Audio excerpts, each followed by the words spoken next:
তৃণমূল কংগ্রেসের রাজ্য সরকার এবং ভারতীয় জনতা পার্টির কেন্দ্রীয় সরকার, তাদের কাছে এই মুহূর্তে মূল প্রশ্ন হচ্ছে বাংকারগুলো ওখানে তৈরি কি করে হলো। অনেক ভালো প্রশ্নটা করেছেন এলমাসদা। এটা দেশদ্রোহিতা, এটা anti national work, national security act লাগিয়ে ওখানকার লোকের উপরে যার জমি আছে আগে ঢোকা। It is the national shame, it is the treachery to the nation. আমাদের দেশের সঙ্গে গদ্দারি করা হয়েছে, নাম্বার ওয়ান। আপনারা বারবার একটা বাংকার বাংকার বাংকার কথা বলে আপনারা একটা আলাদা ধরনের একটা ভাব দিয়ে দিয়েছেন। না, এটা ওই বাংকার নয়, এটা হচ্ছে It is not সামরিক বাংকার। সামরিক bunker was evolve during world war two.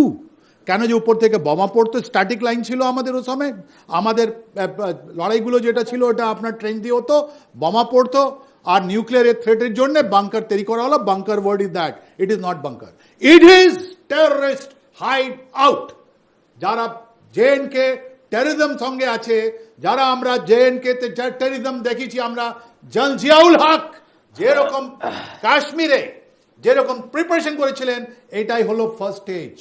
ADG ISI 21 জানুয়ারিতে বাংলাদেশের গিয়ে কি দেবেন? টাকা দেবেন না হাতিয়ার দেবেন? উনি দেবেন অ্যাসেটস, যেটা আমরা বলি ডিপ অ্যাসেটস। ডিপ অ্যাসেটস কারা?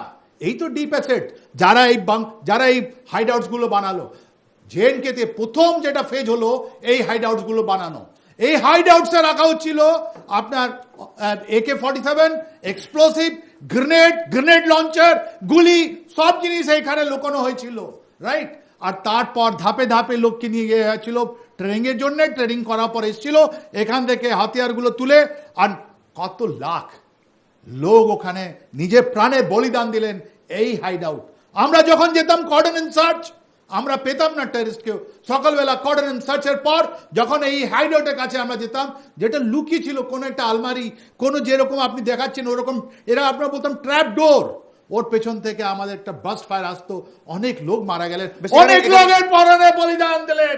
এই ট্র্যাপ ডোর এটা আইএসআই পয়সা দিয়ে তৈরি, আইএসআই পয়সা দিয়ে তৈরি। এটা বেশ